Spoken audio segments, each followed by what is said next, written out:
of what the Prime Minister said in the Rajya Sabha when he attacked the opposition. He sniped the opposition on a slew of issues, politicizing paper leaks, accusing them of playing with the youth of the country. He spoke about central agencies and then being targeted about the alliances as well. But let's take this issue by issue. First, on NEET, Prime Minister Modi assured students that the paper leak villains will not be spared and that the government is making all efforts for error-free exams in the future. Now, amid sloganeering in the Rajya Sabha in the beginning, Prime Minister Modi also slammed the Congress, saying that they defend corrupt people and insult our constitution. It was about this time when the Congress decided to stage a walkout along with the rest of the India bloc, the opposition members, to which the Prime Minister lashed out, saying that they've insulted the dignity of the upper house. Leader of opposition in the Rajya Sabha, Mallikarjun Kharge, meanwhile, after staging that walkout, said that this was done because Prime Minister Modi, according to the opposition, was lying several times during his speech. आदरणीय सभापति जी, उस समय कई अलग छोटे छोटे राजनीतिक दल थे, ये इमरजेंसी के खिलाफ लड़ाई के मैदान में उतरे थे और धीरे धीरे उन्होंने अपनी जमीन बनाई थी। आज वो कांग्रेस का सहयोग कर रहे हैं और मैंने कल लोकसभा में कहा था, अब कांग्रेस का परजीवी युग शुरू हुआ है। ये परजीवी कांग्रेस है, जहां वो खुद अकेले लड़े वहां उनका स्ट्राइक रेट शर्मजनक है और जहां किसी के सहारे, किसी के कंधे पर बैठने का मौका मिला, वहीं पर से बच करके आए हैं। देश की जनता ने आज भी उनको स्वीकार नहीं किया है, वो किसी की आड़ में आए हैं। ये कांग्रेस परजीवी है, किसी और के कारण सहयोगी दलों के वोट खा करके वो जरा फली फूली है, ऐसा दिखता है। और कांग्रेस का परजीवी होने का कारण उनके अपने कारनामों से है। वे देश की जनता का विश्वास नहीं लेता है, वो जोड़ तोड़ करके बचने का रास्ता खोज रहे हैं। जनता जनार्दन का विश्वास जीतने के लिए इनके पास कुछ नहीं है, इसलिए फेक नैरेटिव के द्वारा,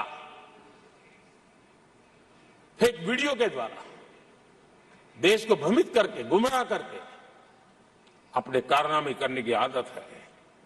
आदरणीय सभापति जी, ये ऐसे लोग हैं जिनका डबल स्टैंडर्ड है, दोहरा रवैया है। और मैं देश को बार बार ये बात याद दिलाना चाहता हूं, ये कैसा दोगलापन चल रहा है।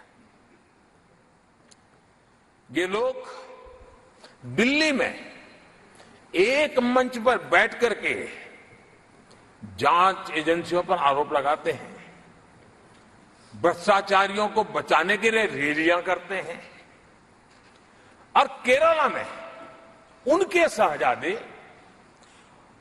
उन्हीं के केरल के एक मुख्यमंत्री जो उनके गठबंधन के साथी है, उनको जेल भेजने की अपील करते हैं और भारत सरकार को कहते हैं कि इस मुख्यमंत्री को जेल भेज दो।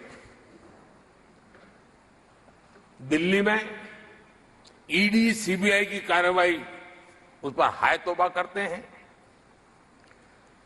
और वही लोग उसी एजेंसी से केरल के मुख्यमंत्री को जेल भेजने की बात करते हैं, शहजादे। तब लोगों के मन में सवाल उठता है कि इसमें भी दोगलापन। आदरणीय सभापति जी, छत्तीसगढ़ में कांग्रेस सरकार के मुख्यमंत्री के साथ शराब घोटाला जुड़ा। यही आप पार्टी वाले चीख चीख करके कहते थे कि ईडी, सीबीआई को लगा दो और इस मुख्यमंत्री को जेल में डाल दो, खुलेआम कहते थे। और ईडी ये काम करे, इसके लिए गुजारिश करते थे। उनको तब ईडी बहुत प्यारा लगता है। आदरणीय सभापति जी, ये आज जो लोग जांच एजेंसियों को बदनाम कर रहे हैं, हल्ला मचा रहे हैं, मैं जरा उनकी याददाश्त पर जोर डालना चाहिए, मैं ऐसा उनका आग्रह करता हूं। जांच एजेंसियों का पहले दुरुपयोग कैसे होता था, कैसे होता था, कौन करता था, मैं जरा बताना चाहता हूं। मैं कुछ बयान आपके सामने रखता हूं। ये पहला बयान है 2013 का। बयान क्या है?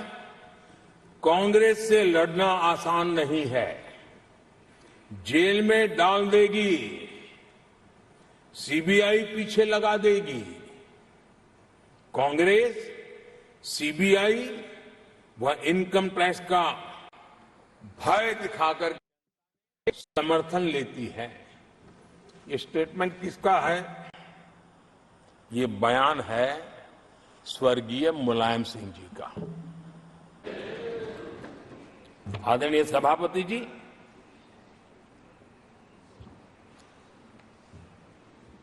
दर्जनों आर्टिकल्स पर, यानी संविधान की आत्मा को छिन्न विच्छिन्न करने का पाप इन्हीं लोगों ने उस कालखंड में किया था। 38वां, 39वां और 42वां संविधान संशोधन, और उस संशोधन में यानी मिनी कॉन्स्टिट्यूशन, यानी मिनी कॉन्स्टिट्यूशन के रूप में कहा जाता था। ये सब क्या था? आपके मुंह में संविधान की रक्षा शब्द शोभा नहीं देता है। ये पाप कर करके आप बैठे हुए लोग हो। इमरजेंसी में पिछली सरकार में 10 साल ये कैबिनेट में थे खड़गे जी। क्या हुआ था? प्रधानमंत्री संवैधानिक पद है, प्रधानमंत्री के पद के ऊपर एनएसी बैठ जाना, ये कौन से संविधान में से लाए थे व्यवस्था? किस संविधान में से बनाया था आप लोगों ने? आपने देश के प्रधानमंत्री पद की गरिमा को चकनाचूर कर दिया था और रिमोट पायलट बनकर के आप उसके माथे पर बैठ गए थे। कौन सा संविधान आपको अनुमति देता है? आदरणीय सभापति जी, जरा ये बताएं हमको, वो कौन सा संविधान है जो एक सांसद को कैबिनेट के निर्णय को सार्वजनिक रूप से फाड़ देने का हक दे देता है? वो कौन सा संविधान था? आदरणीय सभापति जी,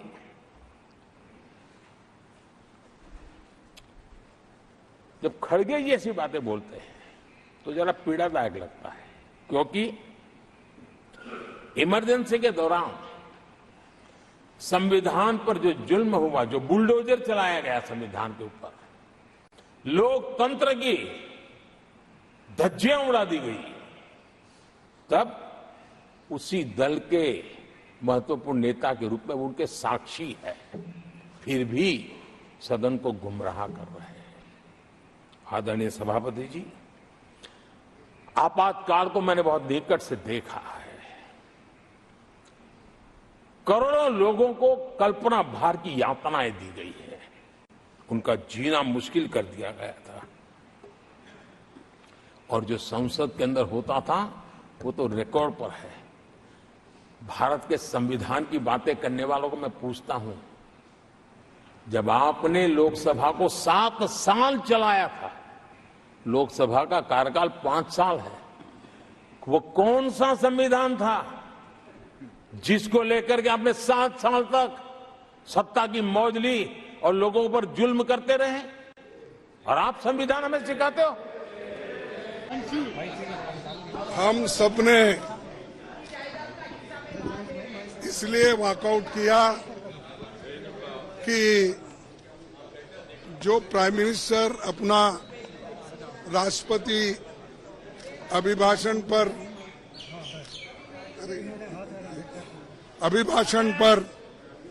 जो भाषण दे रहे थे, उन्होंने कुछ गलत बातें सदन को बताई। तो हमारे को बोलते हैं कि हम संविधान विरोधी है।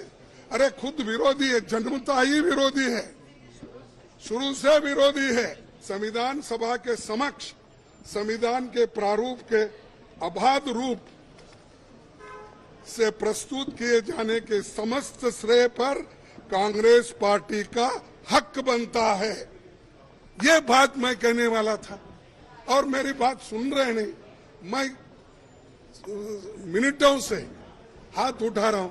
हमारे सभी पार्टी, इंडिया गठबंधन पार्टी पूरी उठ के डिमांड कर रही थी, मांग रही थी, हम ध्यान खींच रहे थे चेयरमैन साहब ना, हमको वो मौका नहीं मिला। मैं फिर प्रधानमंत्री से खुद रिक्वेस्ट किया, 1 बार 2 बार 3 बार, लेकिन उन्होंने भी उसको नकार दिया। और इसलिए मैं कंडम करता हूं, हम सभी लोग कंडम करते हैं और कंडम करके हम वॉकआउट किए। Okay, so you heard highlights of the Prime Minister's speech and the opposition, how they walked out of the Parliament, of the Rajya Sabha while the Prime Minister was speaking, and why they chose to do so. Aishwarya Paliwal is back with us for more details on this. Aishwarya, the Prime Minister yesterday in the Lok Sabha was also witnessed to sloganeering, was heckled constantly by the opposition. Similar strategy that the opposition took up in the Rajya Sabha as well. From the get-go, they started sloganeering and then staged a walkout. How is the BJP essentially going to combat this? Well, it is the Prime Minister who's actually darted from it, and very clearly the Prime Minister going ahead and saying that, what happened when the emergency was being leveled.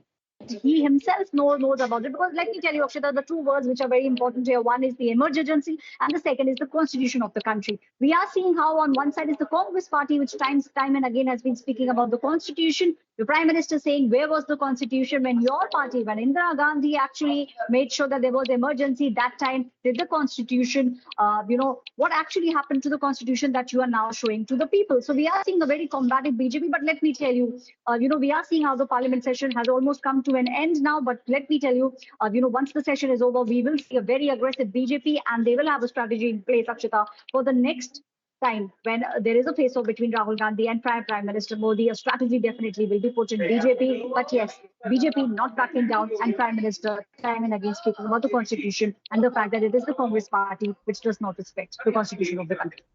Okay, so you've got Prime Minister Modi lashing out at the Congress with a series of issues, even as the opposition benches were completely empty. The India bloc had staged a walkout by then. But also, interestingly, what we're seeing, Aishwarya, as a result of this is, in fact, the BJP upping the ante against the opposition, accusing them of acting in an unparliamentary manner, whether it was yesterday with, in fact, Rajnath Singh, who moved that censure motion, and today as well, we're expecting that the BJP will up the ante against the opposition.